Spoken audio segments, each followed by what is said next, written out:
When you look at me, what do you see? Not who, what. Do you, as a Catholic, see a Catholic, a Shia, a Jew? Because I'm none of those. When I look at you, I'll tell you, I see an animal of the human species. What do you see? I see you human because I see myself that way and no other, an animal of the human species. You might say that a Catholic is a thing made of culture and study and belief, and you chose to be Catholic because you couldn't stay in your community and choose not to be Catholic, or you chose to be one because Catholics are best, you decided after nurture and habit and perhaps study, questioning. And if you decided you were not Catholic, were you comfy being nothing?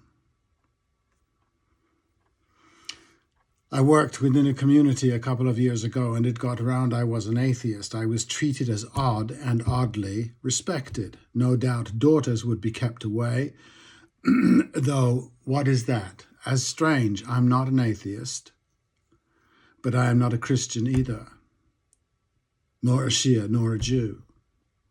What I have settled upon in my belief is what came natural to me, so I'm a human animal and something else as well, which is none of your business. I am self-determined, not group, family, religion, or race-determined, which is unfortunately what you call self-determination. Your great statement of yourself is that you belong to a group. And I have seen you, millions of the same. It must be nice, I'll never know. I have heard that a person without God is alone, lonely. I think I probably solved this by having many minor gods, so no need for a clan or a tribe. Or I suppose I believe in the elements, in the wind, in the storms, in volcanoes, etc., rocks. A simple sense of being very happy to be alone, where of course I am not alone. I am common to all of you and I luxuriate in it. I am an animal of the human species. Why ever be a Catholic or a Zionist? I am multitudes.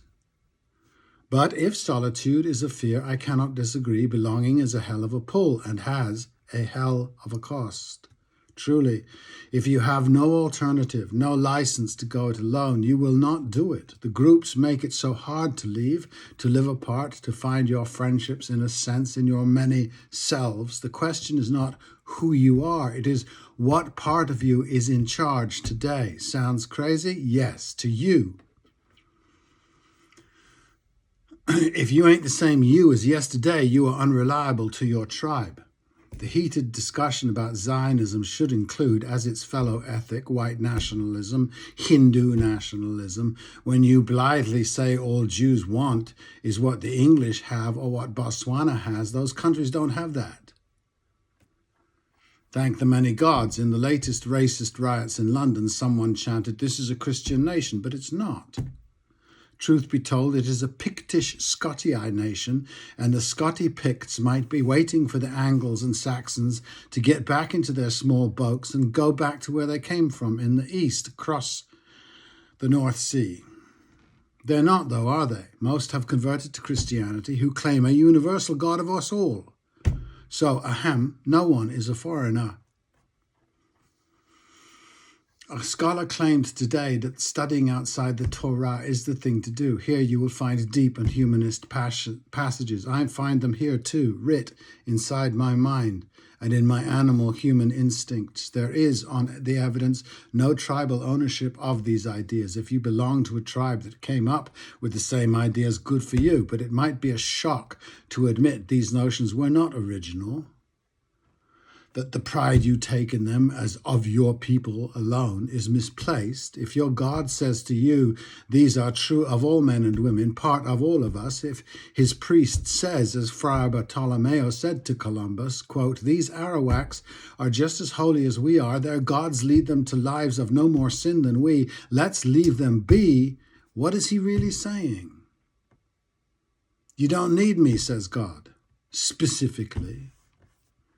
I have not met that one yet. I have not met that priest. Died out in 1492. So when you look at me and hear my name, do you think other? I hope so. Or perhaps, don't I need to be other for you to be you? That you need to be other than me. It seems that long ago there was a breed of tribalism that was local, and wisely they imagined the stranger had similar gods, or maybe the same gods with different names. I say, your Aries is dang like my Mars, your Venus like my Aphrodite. How jolly, end quote. And when Rome conquered Greece, they might have bragged, well, clearly your Aries was a little under the weather today, the best pantheon won. Then they reached Athens and said, by Jupiter, see what Zeus hath wrought, let's pinch the lot. And then claimed the Greeks as ancestors. I diverged. It is a tension, I know. I want to stay with what I know, language, food and deity, traditions and orthodoxies. So let's invent myths of apostates and self-haters. The price the tribe demands at the club door. Are you or have you ever been a member of something else? Well, you can only be a member of one. Of course, the isms are exclusionary. It is their only charm. It might be an ist. I might be an ist if I had drunk from only one well of the human spirit, but I didn't. They were multitude. And I mean no harm nor put fault on anyone who lives in a vault. It's all right, ma, if I can't please him. So I listened to this thing today, criticizing the critics of Zoran Mamdani for being racist. And I thought, no, they're not racist. They are anti-Muslim. Islam is not a race. And you'd think that this would be a minor goof. It isn't a minor goof. It's a massive goof, right? Being racist, if I'm being anti-Semitic, I am against the race of the Israelis. If I am against their religion, that is something entirely different. If Mamdani was a Catholic, he could very easily be. He could pass as a Hispanic, probably, as a Catholic. What would the objections be?